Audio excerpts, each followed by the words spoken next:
Journey చేశాడు, ఆయన కుటుంబాన్ని ఎలా కట్టుకున్నాడు, అబ్రహాం కుటుంబం ఎట్లా ఉంది, ఇస్సాకు కుటుంబం ఎట్లా ఉంది, యాకోబు కుటుంబం ఎట్లా ఉంది, ఆ కుటుంబాల ద్వారా మన కుటుంబం ఎట్లా ఉంది అని నేర్చుకుంటాం మనం.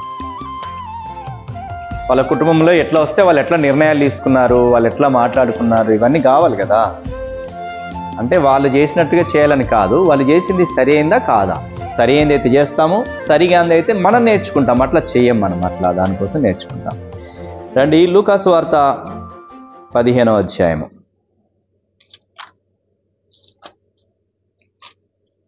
లూకాసు వార్త 15వ అధ్యాయము.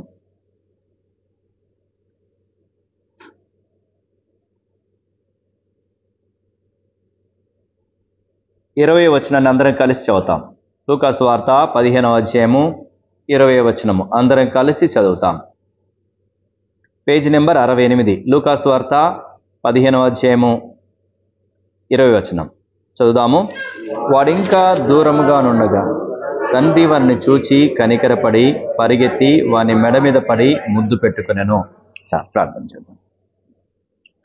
పరిశుద్ధుడైన మా తండ్రి, మా ప్రభువైన క్రీస్తు నామంలో మీ పాసానికి వస్తున్నాము. ఉదయకాలం మీరు మాతో మాట్లాడినారు. మా పాపములు తీసివేయడం కొరకే మీరు ప్రత్యక్షమయ్యారయ్యా. మా పాపములను తీసివేసినారు తండ్రి. మా పాపములు తీసివేయాలంటే మీ రక్తము చిందించబడాలయ్యా. మా కొరకు భయంకరమైనటువంటి శిక్ష అనుభవించినారు, గాయపరచబడ్డారు, మొత్తబడ్డారు ప్రభువా. అయినా ఆ భయంకరమైన శిక్ష అంతా భరించి రక్తమంతా కార్చి మీరు కార్చిన ఆ రక్తం చేత మా పాపములన్నీ కడిగి పాపములో నుంచి విమోచించినారు, విడిపించినారు, నరకంలో నుంచి తప్పించి నిత్య జీవాన్ని మీరు మాకు అనుగ్రహించినారు. అందుకై మీకు వందనాలు స్తోత్రాలు చెల్లించుకుంటున్నాము. మరొక మారు మీ పాసానికి వస్తున్నాము. మీ స్వరం వినాలని, ఆదరించబడాలని, హెచ్చరించబడాలని, సరి చేసుకోవాలని, మీరు ఆకటి కొరకు సిద్ధపరచబడాలని వచ్చినాం తండ్రి. మీ మెల్లనైన స్వరంను మాకు వినిపింపచేయము. మాపై దయ చూపించము. నన్ను ఖాళీ చేయము తండ్రి, కేవలం మీ నోటికి బూరగా వాడుకొనమని నన్ను నేను తగ్గించుకుంటూ మీ నామాన్ని హెచ్చిస్తూ మా ప్రభువైన యేసుక్రీస్తు నామములో స్తుతించి ప్రార్థించి వేడుకుంటున్నాను మా పరమ తండ్రి, ఆమేన్. మళ్ళీ ఎవరైనా చదువుతారా? వాడింకా దూరంగా ఉన్నప్పుడు తండ్రి వాడిని చూచి కనికరపడి పరిగెత్తి వాని మెడ మీద పడి ముద్దు పెట్టుకొనెను. ఎవరు ఇక్కడ కనబడుతున్నారు? తండ్రి అని ఆయన కనబడుతున్నాడు. ఇంకా ఇంకొకరు ఎవరంట? ఆయన వాడు అంటే ఎవరో మనకు ఒక అతను ఉన్నాడు కదా, ఎవరో అతన్ని చూద్దాం. ఇద్దరు వ్యక్తులు ఉన్నారు. మనకు అర్థం కావాలంటే ఇద్దరు మనుషులు అక్కడ ఉన్నారు. ఒకతను వచ్చాడంట, వస్తావంటే తండ్రి చూశాడంట, తండ్రి వెళ్ళాడు, వాడు మెడ మీద పడ్డాడు, ముద్దు పెట్టుకున్నాడు అని రాయబడింది కదా. కనికరపడి మెడ మీద పడి, ఆయన ఎవరు అంటే మనకు ఫస్ట్ నుంచి చదివితే మనకు అర్థమవుతుంది.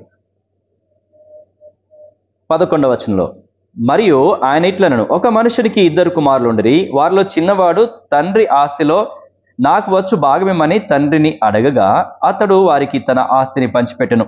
కొన్ని దినములైన తర్వాత చిన్న కుమారుడు సమస్తమును కూర్చుకొని దూరదేశంలోకి ప్రయాణమైపోయి అచ్చట తన ఆస్తిని దుర్వ్యాపారం వలన పాడు చేసెను. ఒక తండ్రికి ఎంతమంది ఉన్నారంట పిల్లలు? 2 కొడుకులు ఉన్నారు.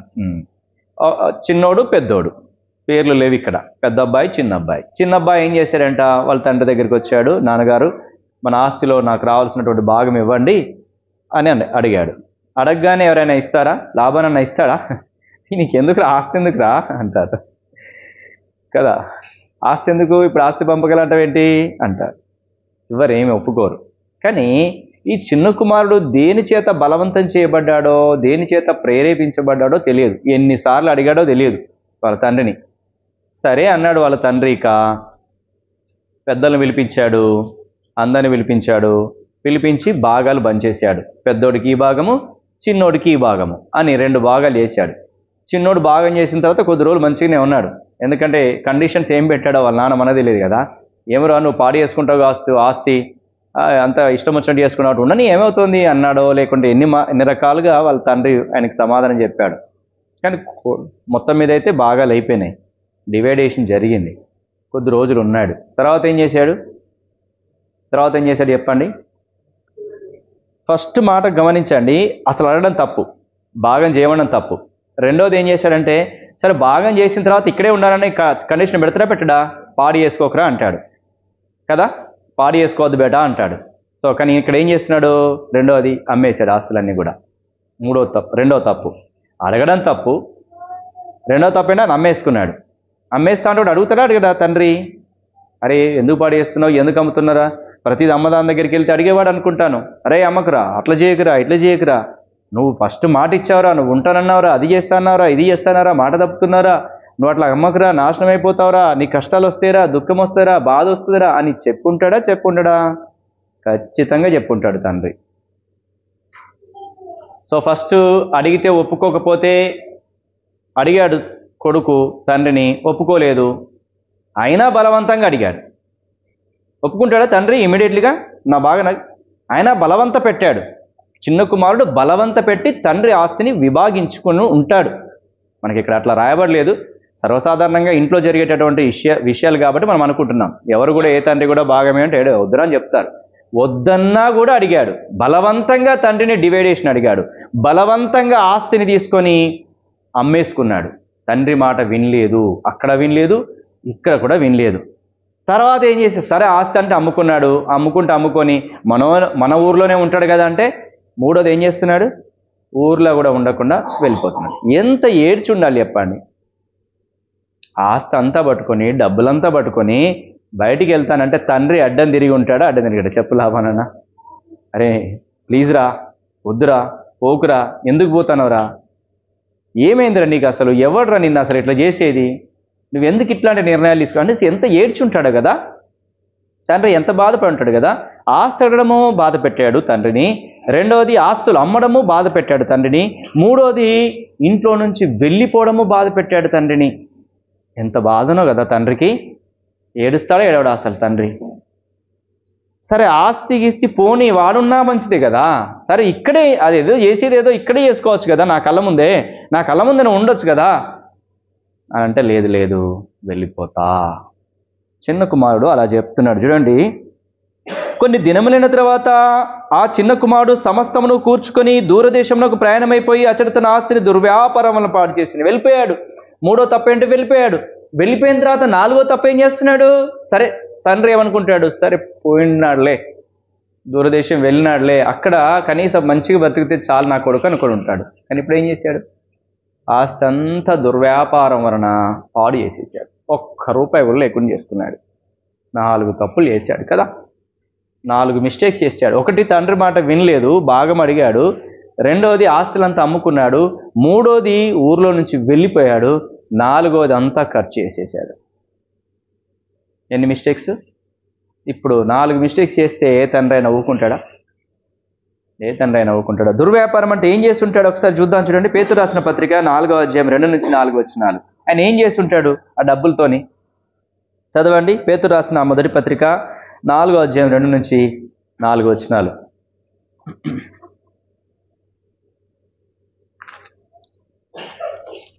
పేతురు రాసిన మొదటి పత్రిక 4వ అధ్యాయం 2 నేను చదవనా? శరీర విషయంలో లేకుండా 3వ వచనం చదువుదాం. 3వ వచనం చదువుతాను.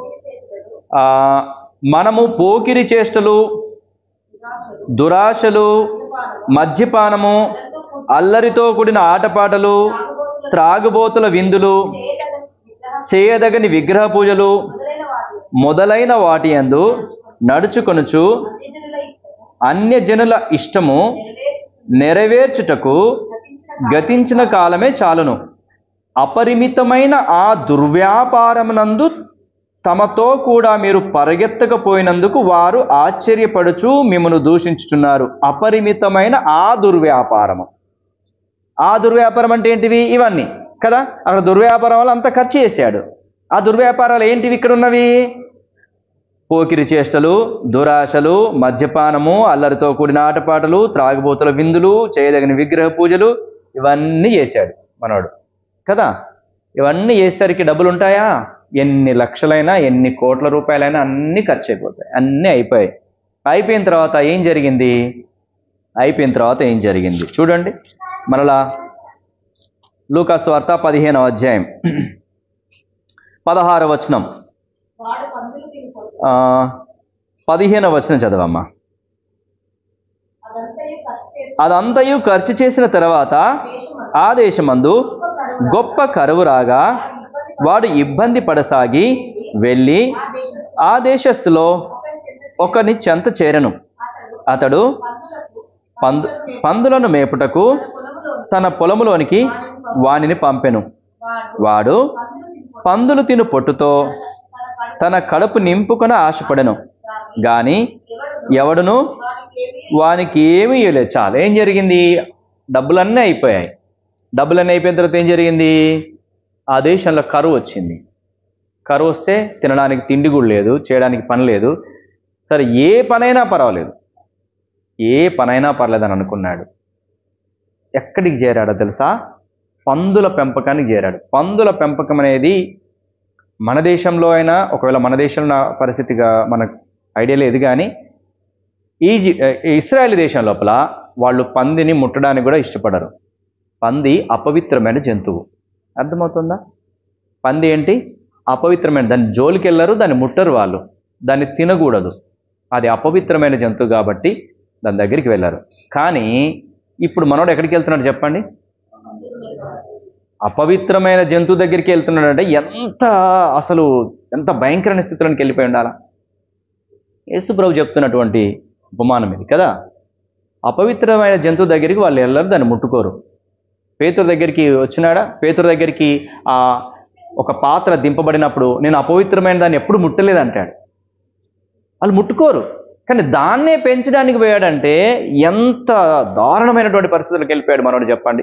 చాలా దారుణమైన పరిస్థితులకు వెళ్ళిపోయాడు. సరే, ఎందుకోసం వెళ్ళాడంటే అన్నం తినడానికి కాదు, రొట్టెలు తినడానికి కాదు, పందులు తినే పొట్టు తినడానికి వెళ్ళాడు. అంటే ఎంత ఆకలితో ఉన్నాడు. ఆ పందులు తినే పొట్టన్న నేను తింటాను, కడుపు నింపుకుంటాను అని వెళ్ళాడు. వెళ్ళిన తర్వాత పొట్టు దొరికిందా? పొట్టు కూడా ఎవ్వరు ఇవ్వలేనికి. అప్పుడు వచ్చింది బుద్ధి. తండ్రి బతిమిలాడితే వచ్చిందా? తండ్రి బతిమిలాడు ఉంటారు, వాళ్ళ అన్నదమ్ములు బతిమిలాడు ఉంటారు, అన్నదమ్ములు బతిమిలాడు ఉంటారు, లేదంటే అక్క చెల్లెళ్ళు బతిమిలాడు ఉంటారు, లేదంటే కనుక చిన్నాన్నలు పెద్దమ్మలు కదా ఉండుంటారా, ఉండండరా? వాళ్ళ తండ్రి ఊరికైనా పోనిస్తారా? వాడు పోతాండ్రా, రే పెద్దోడా పోరా, రే తమ్ముడు పోరా, చెల్ల నువ్వు బతిలాడిపో అని ఉంటారా, అని ఉండరా? చిన్నమ్మలు ఉండొచ్చు అంటే రాయబడలేదు, మనం అనుకుంటున్నాం. చిన్నమ్మలు కానీ, చిన్నాన్నలు కానీ, మామయ్యలు కానీ, అత్తమ్మలు కానీ, పెద్దమ్మలు కానీ బతిమిలాడు ఉండొచ్చా? బతిమిలాడలేదా? వాళ్ళందరూ బతిమిలాంటి బుద్ధి వచ్చిందా మనోడికి? రాలే. ఎప్పుడు వచ్చింది బుద్ధి? తినడానికి తిండి లేనప్పుడు. కనీసం పొట్టైనా దొరుకుతుందంటే ఆ పొట్టు కూడా దొరకనప్పుడు అప్పుడు వచ్చింది బుద్ధి. ఎంత కష్టపడ్డాడో, ఎంత ఏడ్చాడో, ఎంత దుఃఖపడ్డాడో, ఇంకా తిండి లేక. తిండి లేని పరిస్థితుల్లో ఉన్నప్పుడు మన వాడికి బుద్ధి వచ్చింది. ఇప్పుడు చదవండి ఆ మాట ఎవరైనా. అయితే బుద్ధి వచ్చినప్పుడు వాడు నా తండ్రి యొద్ద ఎంతో మంది కూలివాండకు అన్నము సమృద్ధిగా ఉన్నది, నేనైతే ఇక్కడ ఆకలికి చచ్చిపోవచ్చున్నాను. చాలు. ఇక్కడ ఏమనుకుంటున్నాడు? ఇక అప్పుడు బుద్ధి వచ్చింది. అప్పుడు బుద్ధి వచ్చి తండ్రి గుర్తుకొచ్చాడు. అంతా అయిపోయి తినడానికి తిండి లేక చచ్చిపోయే పరిస్థితిలో ఉన్నప్పుడు, ప్రయత్నాలు అన్నీ చేసి ఓడిపోయినప్పుడు, ప్రయత్నాలు చేశాడా తిండి కొరకు? జాబ్ ఏం దొరకలే, ఏ జాబ్ దొరకలే. లాస్ట్కి పందుల జాబ్ అన్న దొరికింది. అక్కడ పొట్టు తిందామంటే అక్కడికి పోతే తిండి లేదు. అప్పుడు కదా బుద్ధి వచ్చింది. ప్రయత్నాలన్నిటి ఓడిపోయి తిండి లేక ఇక చచ్చిపోయే పరిస్థితుల్లో బుద్ధి వచ్చింది. నా మాటలన్నీ గమనించండి, చివరికి ఒక కంక్లూజన్ వస్తుంది. చచ్చిపోయే పరిస్థితికి వచ్చినప్పటికీ బుద్ధి వచ్చింది వాడికి. బుద్ధి వచ్చి అప్పుడు తండ్రి వైపు ఆలోచన చేస్తున్నాడు. తండ్రి, నా తండ్రి దగ్గర చూస్తే పని వాళ్ళకు సమృద్ధిమైనటువంటి భోజనం ఉంది, చాలా భోజనం ఉంది, వాళ్ళు తృప్తిగా తింటున్నారు. కానీ నేనైతే ఇక్కడ ఆకలితో చచ్చిపోతున్నాను. కాబట్టి నేను నా తండ్రి దగ్గరికి వెళ్తా ఇక అనుకున్నాడు. వెళ్తా అనుకున్నటువంటి వ్యక్తి లోపల ఎలాంటి మార్పు జరిగిందో చూద్దాం. ఎలాంటి మార్పు జరిగింది చూడండి. నేను లేచి నా తండ్రి యొద్దకు వెళ్ళి, తండ్రి, నేను పరలోకమునకును విరోధముగాను నీ ఎదుటను పాపము చేసి తిని, ఇక మీదట నీ కుమారుడనని అనిపించుకొనుటకు యోగ్యుడను కాను. నన్ను నీ కూలివానిలో ఒకనిగా పెట్టుకునమని అతనితో చెప్పుదుననుకొని లేచి తండ్రి యొద్దకు వచ్చాను. సో ఈ మాట వింటే మనకేమనిపిస్తుంది? తండ్రి ఎంత బతిలాంటి చెప్పండి కదా. అసలు నీ కొడుకుని అనిపించుకునే యోగ్యతలు కాదంటే ఎంత బతివిలాడు ఉండాలి తండ్రి వెళ్తా ఉంటే. వేలు కాళ్ళు కూడా మొక్కుంటాడేమో ఇంకా, రేపు పోకురా అని. ఎందుకని ఆయన మాటల్లో మనం చూస్తే, నేను నీకు పరలోకానికి వ్యతిరేకంగా పాపం చేస్తాను, నువ్వు ఎన్ని రకాలుగా చెప్పినా నేను వినలేదు నాన్న, నేను వినలేదు, నేను నీకు కొనుక్కున్నాను అనిపించి అని ఉంటాడేమో, నన్ను మర్చిపో, నేను చచ్చిపోయాను అనుకో అని ఉంటాడు కావు నాకు తెలిసి. నువ్వు ఎందుకు బతిలాడుతున్నావు, నన్ను ఇంత ఎందుకు బతిలాడుతున్నావు, అంతమంది చేతి ఎందుకు చెప్పిస్తున్నావు, చచ్చిపోయాను అనుకో, నువ్వు ఏమవుతుంది నీకు, నేను లేననుకో, పుట్టలేదనుకో అని అనుకొని పోయి ఉండొచ్చు నా డౌట్ కదా. అట్లా బాగా ప్రెషర్ చేసి ఉండొచ్చు తండ్రిని, ఎన్ని రకాలుగా అనాలో అన్ని రకాలుగా తన తండ్రిని అని ఊర్లో నుంచి వెళ్ళిపోయి ఉండొచ్చు. అవునా కాదా? కాబట్టి ఈ మాట అంటున్నాడు. ఏమంటున్నాడు? నీ కొడుకుని అనడానికి నాకు యోగ్యత లేదు. ఉంటుందా? అట్లా అనిపోయిన తర్వాత కూడా ఇంకెక్కడ అంటాడు, ఇంకా నీ కొడుకుని ఎట్లా అంటాడు అని అనుకుంటున్నాం మనం. అక్కడ రాయబడి ఉందా? ఎందుకంటే ఆయన మాటల్ని బట్టి అర్థం చేసుకుంటే ఆయన ఏమనుకుంటున్నాడు, నీ కొడుకుని అనడానికి నాకు యోగ్యత లేదు, పరలోకానికి నీకు వ్యతిరేకంగా చేశా నేను, నీ కొడుకును అనిపించుకునే యోగ్యత లేదు, ఎందుకంటే నువ్వు ఎన్నోసార్లు చెప్పినావు, ఎన్నోసార్లు సరి చేయాలని చూస్తున్నావు, నేను వినలేదు, నీ కొడుకును కాదన్నట్టుగా నేను వెళ్ళిపోయాను, కాబట్టి ఇప్పుడు నేను వచ్చాను. అయితే నీ కూలివాని ఒకరిని పెట్టుకో అని చెప్పేసి అంతా ఆయన ఏమంటున్నాడు, ఇప్పుడు నీ కూలివానిగా లాగానే నన్ను పెట్టుకో అంతే, నీ కొడుకును అనిపించడానికి యోగ్యత లేదు నాకు, ఎందుకంటే ఎన్ని రకాలుగా నిన్ను చేయాలో, ఎన్ని రకాలుగా నిన్ను ప్రెజర్ చేయాలో అన్ని రకాలుగా చేసి నేను దగ్గర నుంచి వెళ్ళిపోయాను కదా, కానీ ఇప్పుడు ఆఖరికి చచ్చిపోతున్నాను, నువ్వు చాలా మంచివాడివి, నీ పని వాళ్ళ దగ్గర చాలా సమృద్ధి అయిన భోజనం పెడతావు, నువ్వు చాలా ప్రేమ గలవాడివి, నువ్వు దయగలవాడివి, కృపగలవాడివి నాకు తెలుసు, కాబట్టి నీ దగ్గర వచ్చి నీ పనివానిగా నన్ను ఉండనివ్వు అని బతిమలాడుతా అని వచ్చాడు అన్నట్టు అని బయలుదేరాడు. అర్థమవుతుందా? ఏమని బయలుదేరాడు? నీ పనివానిగా నన్ను పెట్టుకో, ఎందుకంటే మంచివాడు కదా, వాళ్ళ తండ్రి ఎలాంటి వాడో తెలియదా, ఎంత మంచివాడో. ఆయన దగ్గర పని చేసే వాళ్ళకు కూడా సమృద్ధి అయిన భోజనం పెడుతున్నాడు, ఎంత మంచివాడు, చక్కగా మంచివాడు, నువ్వు ప్రేమగలవాడు కనుక నేను నీ దగ్గరికి వచ్చిన పనివానిగా నన్ను పెట్టుకో అని చెప్పేసి అంటానని చెప్పేసి బయలుదేరాడు. ఇక ఆ దూరదేశం నుంచి బయలుదేరాడు. బయలుదేరిన తర్వాత ఏం జరిగింది? వాడు ఇంకా దూరంగా ఉన్నప్పుడు తండ్రి వానిని చూచి కనికరపడి పరిగెత్తి వాని మెడ మీద పడి, ఏం జరుగుతుంది చెప్పండి? ఏం జరిగింది? వాడు వస్తున్నాడు, బయలుదేరి వస్తుంటే తండ్రి ఏం చేశాడు? అక్కడ మళ్ళీ ఒకసారి చదవమ్మా, స్టార్టింగ్ వర్డ్ చదువు. వాడు ఇంకా దూరంగా ఉన్నప్పుడు తండ్రి, చాలు, వాడు ఇంకా దూరంగా ఉన్నప్పుడు తండ్రి చూస్తున్నాడు అంటే ఏం జరుగుతుంది? అంటే ఏం చేస్తాను చెప్పండి? పొద్దున్న లేచి తండ్రి చేసే పని ఏంటో తెలుసా? మేడ మీదకి వెళ్ళాలో చూడాలంతే. నా కొడుకు ఎప్పుడు వస్తాడు, నా కొడుకు ఎప్పుడు వస్తాడు, పొద్దున్న లేవాలా, మేడ మీదకి ఎక్కాలా, ఆ దారి వంకే చూడాలా, నా కొడుకు ఎప్పుడు వస్తాడో, నా కొడుకు ఎట్లా ఉన్నాడో, తిన్నాడో తినలేదో, వాడిని ఎవరన్నా ఏమన్నా అంటున్నారేమో, జ్వరం వచ్చిందా, బాగున్నాడా, అసలు ఏ దూరదేశం వెళ్ళిపోయినాడు, అక్కడ ఎవ్వరు లేరు వానికి. ఇదే కదా బాధ తండ్రిది. తిన్నాడో తినలేదో, అసలు ఏం తింటున్నాడో, వాడు ఎలా ఉంటున్నాడో, ఎవడన్నా కొడుతున్నాడా తిడుతున్నాడా, ఇదే బాధ ఉంటుంది తండ్రికి. ఎప్పుడు వస్తాడు వాడు, వాడు వస్తే మంచిగా ఉండు, రా నా కుమారుడా అనే దారి వైపే చూస్తూ ఉన్నాడు. ఇది తండ్రి చేసే బాధ. ఎదురు చూస్తున్నాడా లేదా తండ్రి? ఎవరి కొరకు? కుమారుని కొరకు. ఎలాంటి కుమారుని కొరకు? 4 రకాలుగా వేధించి వెళ్ళిపోయిన కుమారుని కొరకు. వేధించాడా లేదా? 4 రకాలుగా, 4 రకాల మిస్టేక్స్ చేశాడు, గొప్ప మిస్టేక్స్ చేశాడు. ఇంకా తండ్రిని ఎన్ని అన్నాడో అసలు. ఇదే మనకు ఆధారం.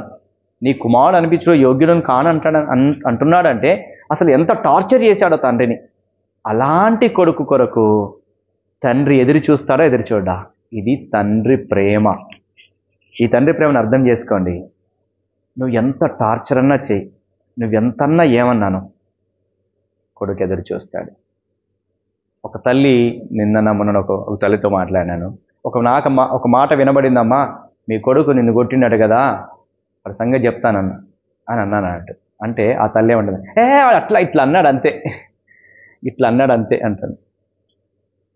ఎందుకన్నది ఆ మాట? కొట్టింది వాస్తవమే, ఆ మాట గిట్లనే కొంచెం గిట్లా అన్నాడు అంతే అని ఎందుకంటాని? మళ్ళా నా కొడుకు నీడ కొడతాడో. అది తల్లి ప్రేమ. అవునా కాదా? నా కొడుకును కొడతాడు, నాకు దెబ్బలైనా పర్వాలేదు కానీ నా కొడుకును కొట్టద్దు. ఇది తండ్రి ప్రేమ, ఇది తల్లి ప్రేమ. ఈ తండ్రి ఎట్లా ఎదురు చూస్తున్నాడు చెప్పండి? అంతగా టార్చర్ చేసి వెళ్ళిపోయినప్పటికీ తండ్రి ఎదురు చూస్తూనే ఉంటాడు. ఎప్పుడు నా కుమారుడు వస్తాడా, ఎప్పుడొస్తాడా ఎప్పుడొస్తాడా, వాడు తిన్నాడా తినలేదా, ఎలా ఉన్నాడు, ఇదే ఆయన ఆలోచన ఉంటుంది. ఎవరికి? తండ్రికి. వచ్చిన తర్వాత ఏం చేస్తాడు? మళ్ళీ ఏం చేస్తాడు చెప్పండి? వచ్చాడు, చూశాడు, పరిగెత్తుకొని వెళ్ళాడు, మెడ మీద పడి ముద్దు పెట్టుకున్నాడు. అంటే ఎంత ప్రేమ చెప్పండి. అవన్నీ గుర్తుపెట్టుకున్నాడా? ఏమన్నా అన్నాడా? అరే నువ్వు అట్లా చేసావు ఇట్లా చేసావా? లేదు, ఏం మాట్లాడలేదు. వెళ్ళాడు, పరిగెత్తుకొని వెళ్ళాడు, మెడ మీద పడ్డాడు, అంటే కౌగిలించుకున్నాడు, ముద్దు పెట్టుకున్నాడు. ఇంకొక విషయం చెప్పమంటారా? అసలు వాడు తినడానికే తిండి లేదంటే, చచ్చిపోయే పరిస్థితుల్లో ఉన్నాడంటే, ఆ కొడుకు ఎలా ఉంటాడో ఒకసారి ఆలోచన చేయండి. ఎంట్రుకలు ఎన్ని పెరిగి ఉండాలా, గడ్డం ఎంత పెరిగి ఉండాలా, బట్టలు ఎలా ఉండాలా, ప్రయాణానికి ఏదన్నా బస్సు ఎక్కి కారుకి వచ్చాడా, నడుచుకుంటూ వచ్చి ఉండాలంటే ఎట్లా ఉండాలా? బక్క చిక్కిపోయి, గడ్డము వెంట్రుకలు పెరిగిపోయి, వస్త్రాలన్నీ చినిగిపోయి, చెప్పులు కూడా లేకుండా వచ్చి ఉండాలా? అట్లాంటి వాణ్ణి తండ్రి కనిపెట్టాడు. నా కొడుకే, అవునా, నా కొడుకే. స్నానం చేయక చేశాడా, స్నానం చేయలేదా? స్నానం చేయక వెంట్రుకలు పెరిగిపోయి దుర్వాసనతో ఉన్నటువంటి కొడుకు మెడ మీద పడి ముద్దు పెట్టుకుంటాడు. ఎంత ప్రేమ! ఇది యేసయ్య ప్రేమ, ఇది ప్రభువైన యేసుక్రీస్తుల వారి ప్రేమ. అలాంటి ప్రేమతోనే ప్రభు నిన్ను ప్రేమిస్తున్నాడు. రండి, ఇంకా ఏం చేశాడు? ఇంకా మెడ మీద పడి ముద్దు పెట్టుకొని, వాడింకా దూరముగా ఉన్నప్పుడు తండ్రి వానిని చూచి కనికరపడి పరిగెత్తి వాని మెడ మీద పడి ముద్దు పెట్టుకొనెను. అప్పుడు ఆ కుమారుడు అతనితో, తండ్రి, నేను పరలోకమునకు విరోధముగాను నీ ఎదుట పాపము చేసి తిని, ఇక మీదట నీ కుమారుని అనిపించుకొనుటకు యోగ్యుడను కానెనను. ఇతను ఏమనుకున్నాడో చెప్పేస్తున్నాడు. ఇది మారు మనస్సు అంటే, ఇది పశ్చాత్తాపము అంటే. అర్థమవుతుందా? పశ్చాత్తాపం అంటే ఇలా ఉండాలా. ఏమంటున్నాడు? డిసైడ్ అయిపోయాడు, బుద్ధి వచ్చింది. బుద్ధి వచ్చిన వాడు తను ఏదైతే డిసైడ్ అయ్యాడో అది పర్ఫెక్ట్గా చెప్తాడు.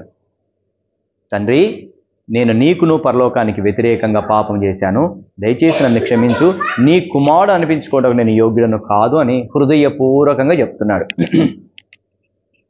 ఎలా చెప్తున్నాడు? హృదయములో నుంచి పశ్చాత్తాపముతో తండ్రి ఎదుటకు వచ్చి తన పాపమునంతా ఒప్పుకుంటున్నాడు.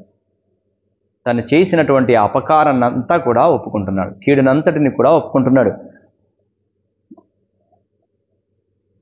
అప్పుడు ఆ కుమారుడు అతనితో, తండ్రి, నేను పరలోకమునకు విరోధముగాను నీ ఎదుటను పాపము చేసిదని, ఇక మీదట నీ కుమారుని అనిపించుకోవడానికి యోగ్యుడని కానెనను.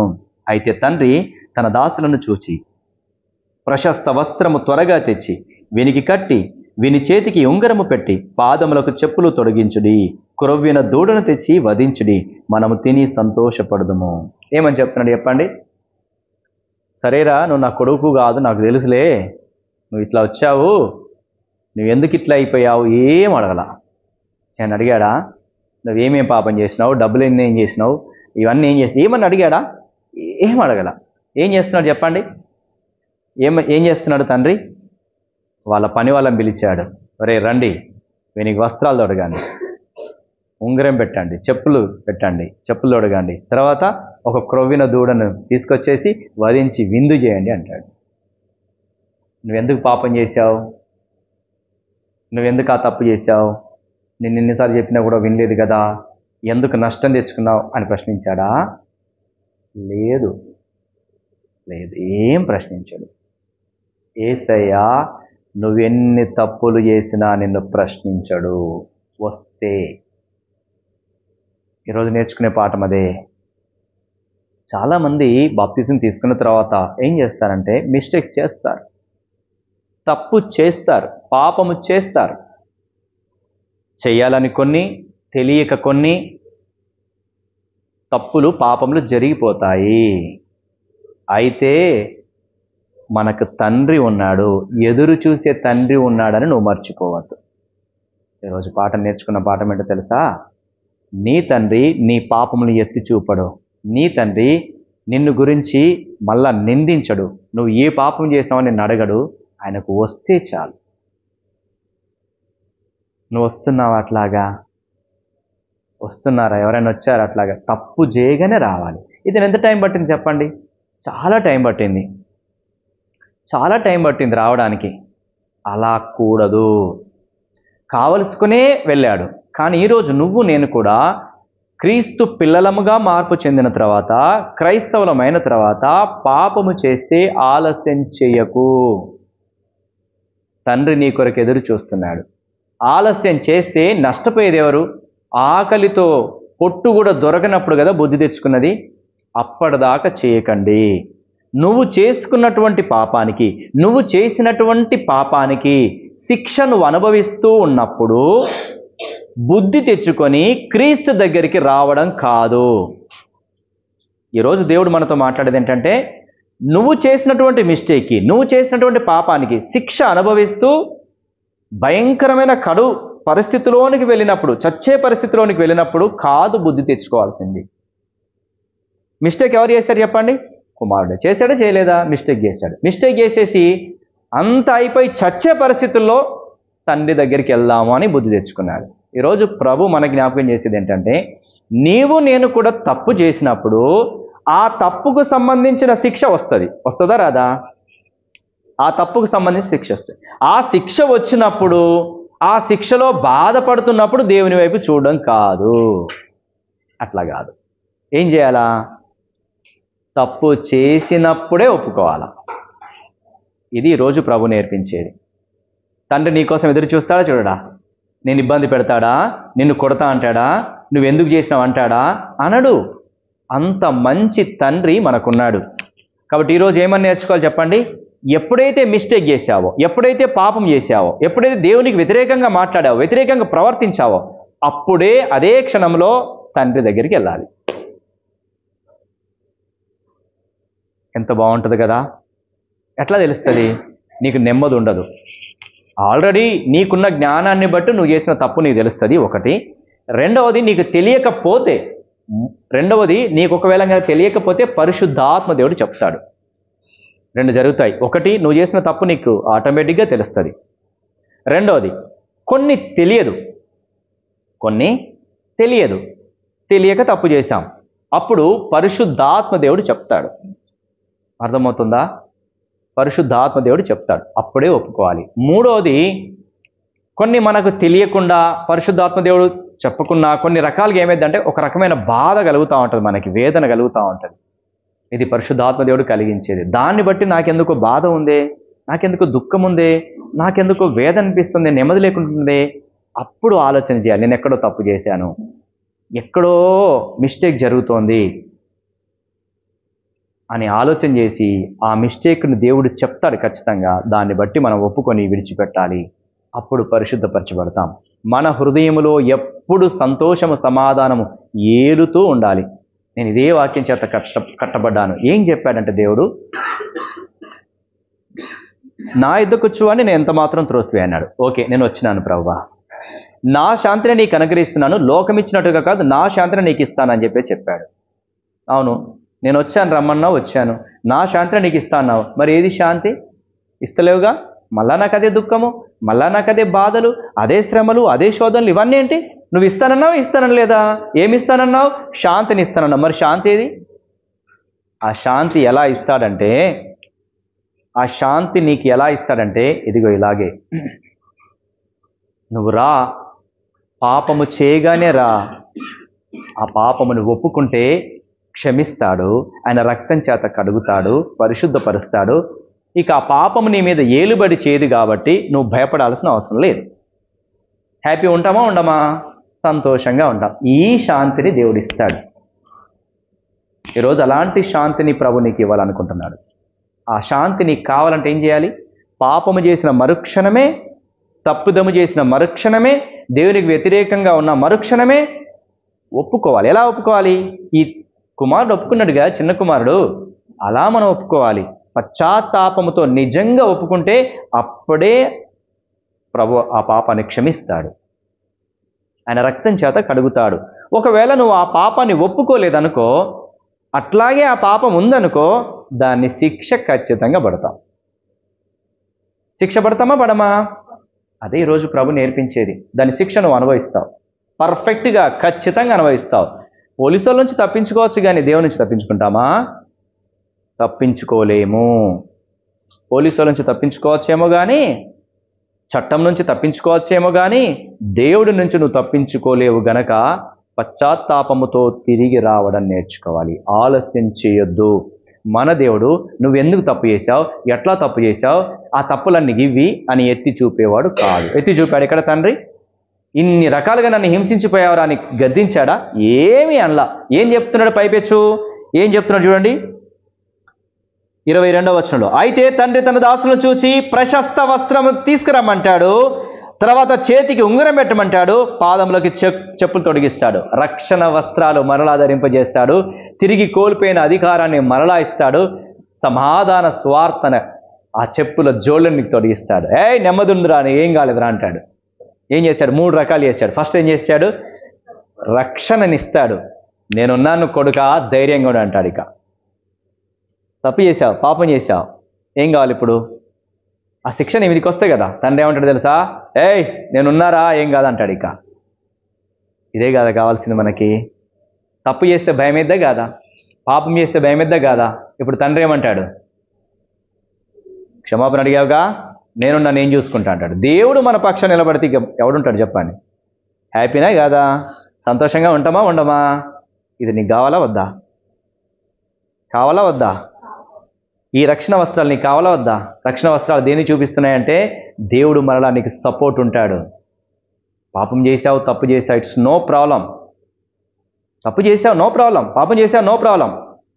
ఎవడొస్తాడో రానిరా, నేను చూసుకుంటా అంటాడు. ఇక ఎంత ధైర్యంగా ఉంటుంది? అది మన దేవుడు చేసేది.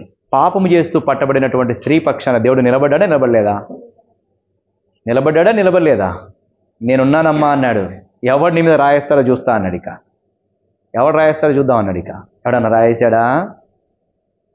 ఇప్పుడు దేవుడు కూడా నువ్వు పాపమును ఒప్పుకుంటే, ఆమె ఇంకా పాపం ఏమో ఒప్పుకోకుండా ఆయన దగ్గరికి వచ్చింది అంతే. ఆమె బాధను అర్థం చేసుకొని ప్రభు నిలబడ్డాడే. నువ్వు నీ పాపాన్ని ఒప్పుకుంటే నీ బాధను అర్థం చేసుకోడా? నీ పక్షం నిలబడతాడు ఈరోజు. అదే నీతో మాట్లాడేది. కానీ నువ్వేం చేయాలా? ఆయన దగ్గరికి వచ్చి పశ్చాత్తాపడాలి, అడగాల. ఇది మనం చేయాల్సింది. అడుగుతావా? రెండవది ఏం చేశాడు? ఉంగరం పెట్టాడు. ఏం చేశాడు? ఉంగరం పెట్టాడు. ఉంగరము దేని చూపిస్తా అంటే అధికారానికి సూచనగా. నువ్వు కోల్పోయినావు, ఏదో పోయింది, ఏదో జరిగిందని బాధపడకు, అన్నీ నీకున్నాయి. మళ్ళా ఆస్తిలో భాగాలు అంతున్నాయి, అన్నీ ఉన్నాయిరా నీకు అంటాడు. పరలోకాన్ని కోల్పోయాను బాధపడకు, ఆత్మను కోల్పోయాను బాధపడకు, మరేదో జరిగిందని బాధపడకు, అన్నీ నీకున్నాయి. అర్థమవుతుందా? అయ్యో నేను పాపం చేశాను కదా, ఇంకా నెట్టేస్తారేమో, నాకు అధికారులు ఏమి ఇవ్వరేమో, నాకు అవి ఇవి ఉండయేమో అని అనుకోకు. అన్నీ ఇచ్చేస్తాడు దేవుడు. ఏం కావాలా? పశ్చాత్తాపడి క్షమాపణడం కావాలా. హృదయపూర్వకంగా నువ్వు క్షమాపణ అడిగితే కోల్పోయినవన్నీ నీకు ఇచ్చేస్తాడు ఆయన. నువ్వు అన్నీ కోల్పోయినావు, వెళ్ళిపోయినావు, అన్నీ ఏమి లేవు ఇంకా. కానీ మళ్ళా తండ్రి దగ్గరికి వస్తే అన్నీ సమకూర్చి ఇస్తాడు ఆయన. తర్వాత మూడోది ఏం చేశాడు? ఆయన పాదాలకి చెప్పులు తొడిగిచ్చాడు. ఏంటి అలా సమాధానం?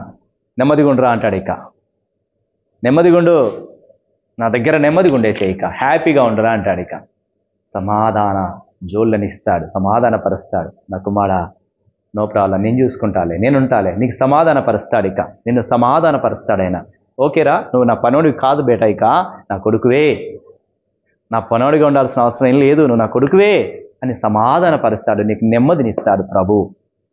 ఇస్తాడా ఇవ్వడా? ఇస్తాడా ఇవ్వడా? కానీ చాలామంది క్రైస్తవులు ఇలా వెళ్తున్నారా? మరి రోజు మనం వెళ్ళాలా వద్దా?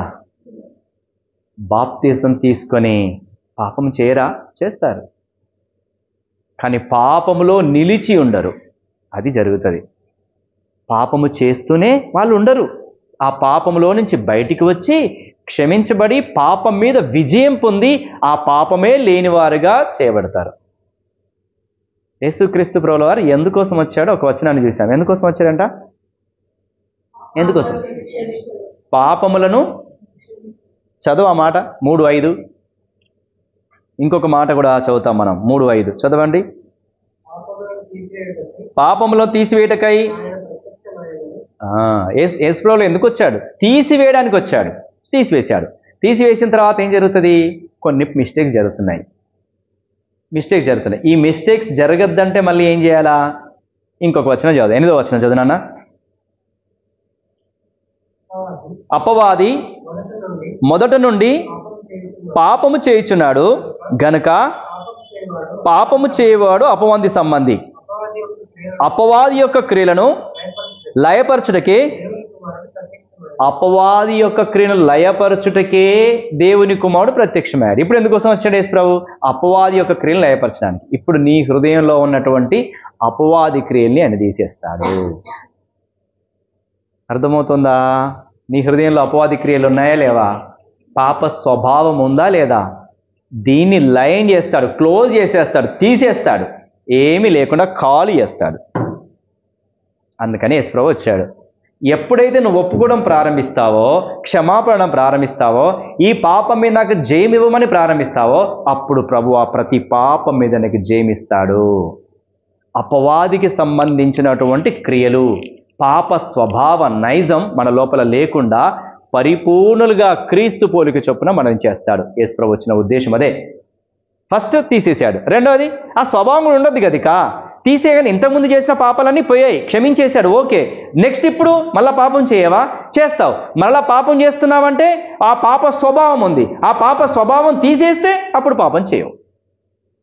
అర్థమైందా? కాబట్టి ఆ పాప స్వభావం పోవాలంటే ఏం చేయాలి?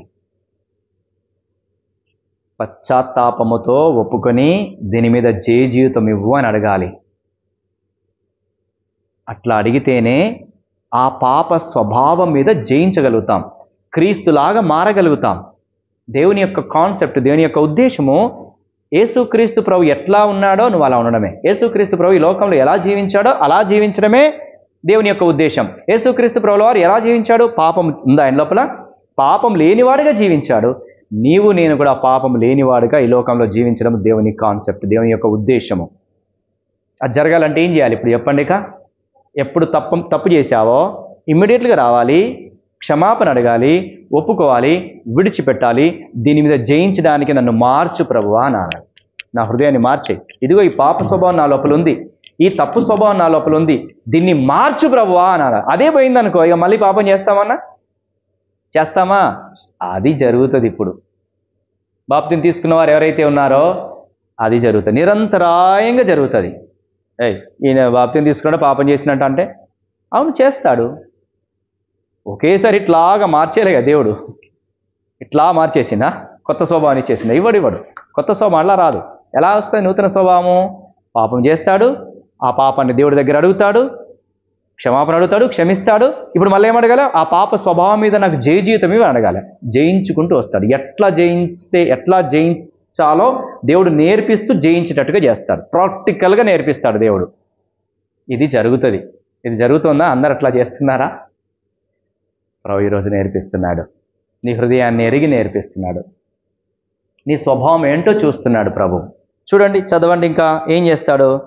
ఇంకా ప్రభు అక్కడ తండ్రి ఏం చేశాడు చూడండి, 22వ వచనం. అయితే తండ్రి తన దాసులను చూచి ప్రశస్త వస్త్రము త్వరగా తెచ్చి వీనికి కట్టి వీని చేతికి ఉంగరము పెట్టి పాదములో చెప్పులు తొడిగించి క్రొవ్విన దూడను తెచ్చి వధించి మనము తిని సంతోషపడదాం. విందు చేస్తాడు దేవుడు. ఆయన దగ్గరికి వస్తే హ్యాపీగా ఫీల్ అవుతాడు దేవుడు. కానీ మనమేమో వస్తామా? రావట్లే. దేవుడేమో సంతోషం ఎదురు చూస్తున్నాడు, ఎప్పుడు వస్తాడా అని. విందు చేయడానికి సిద్ధంగా ఉన్నాడు, ప్రశస్త వస్త్రాలు కట్టించడానికి సిద్ధంగా ఉన్నాడు, ఉంగరం పెట్టడానికి సిద్ధంగా ఉన్నాడు, చెప్పులు తొడిగించి సిద్ధంగా ఉన్నాడు. కానీ నువ్వు నేనే రావట్లే. ఇప్పుడు అది తెలిస్తే నువ్వు రావాలి.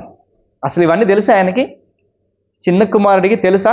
మా నాన్న దగ్గరికి వెళ్తే నాకు మళ్ళీ వస్త్రాలు పెడతాడు, మళ్ళీ ఉంగరం పెడతాడు, మళ్ళీ చెప్పులు పెడతాడు, నాకు అధికారాన్ని ఇస్తాడు, విందు చేస్తాను తెలుసా?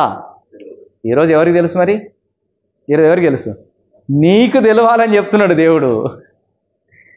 ఒరే అబ్బాయి, వాడికి తెలియదు, ఈరోజు నీకు తెలియాలా.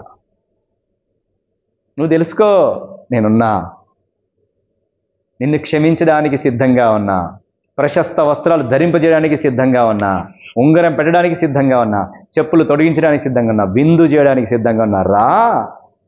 ఇది తెలిసి కూడా రాకపోతే ఎట్లా చెప్పు?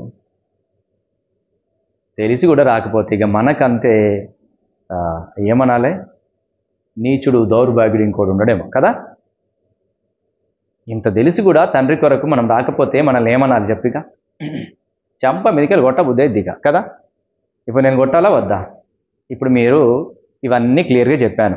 చెప్పిన తర్వాత కూడా మీరు అదే పాపం చేస్తాంటే మేము చెంపలు మీకు కొట్టాలా వద్దా? తప్పైద్దా? నేను కొడితేక నేను మిమ్మల్ని కొట్టాను కదా, తప్పైద్దా? తప్పు కాదు. ఇంకా ఎప్పుడు వస్తుందా నీకు బుద్ధి అని కొట్టడమే ఉంటుంది. ఇంకా ఎన్ని రోజులు ఇంకా సిగరెట్ తాగుతావా? బుద్ధి లేదు నీకు? సిగరెట్ మీద ఎందుకు జయం అడుగుతలేవు? నువ్వు ఎందుకు పశ్చాత్తాపడతలేవు? ఎందుకు క్షమించమని అడుగుతలేవు అని కొట్టడమే, చంప మీదకి లేయడమే. ఇంకా అటు పాపములో ఉండొద్దు, జాగ్రత్త. ఇవన్నీ తెలిసిన తర్వాత కూడా పాపములో ఉంటే జాగ్రత్త, దేవుడు శిక్షిస్తాడు. తెలిసి కూడా పాపం చేస్తే శిక్ష. ఇవన్నీ తెలిసి కూడా ప్రభు దగ్గరికి రాకపోతే ఎట్లా ఉంటుంది చెప్పండి? అటు ఈరోజు మనం ఏం చేయాలి చెప్పండి? ఏం నేర్చుకుంటున్నాము? పాపము చేయగానే పశ్చాత్తాపడి తిరగాల. ఎట్లా తెలుస్తుంది? నీకే తెలుస్తుంది. ఎవరు చెప్పాల్సిన అవసరం. నీ పాపం నీకే తెలుస్తాయి, ప్లస్ దేవుడికి తెలుస్తాయి. ఎక్కడి పాపాలు? క్రియ ద్వారా కాదు, లోపల స్వభావం గురించి చెప్తున్నాడు దేవుడు. ఇక్కడ చేయొద్దు బాబా, ఇక్కడ పోవాలి. ఫస్ట్ చెట్టు పైన కొట్టేసామనుకో మళ్ళీ ఎగిరొస్తుంది. అట్లా కాదు, వేళ్ళతో సహా తీసేయాలి. ఇప్పుడు నేర్చుకునే పాఠం వేళ్ళతో సహా తీసేయాలంటే నీ హృదయంలో ఏ పాప స్వభావం ఉందో, సాతాని యొక్క ఏ చెడు నీ లోపల ఉందో పసిగట్టి తీసేసేయి, ఒప్పేసుకో. ఎంత తొందరగా ఒప్పుకుంటే అంత క్షేమం. ఎంత తొందరగా ఏసే దగ్గరికి వస్తే అంత క్షేమం అని దేవుడు ఈరోజు మాట్లాడుతున్నాడు. కాబట్టి ఒప్పుకుందామా? వద్దామా? ఏసే దగ్గరికి త్వరగా ప్రార్థన చేసుకుందాం. మోకరిద్దాం.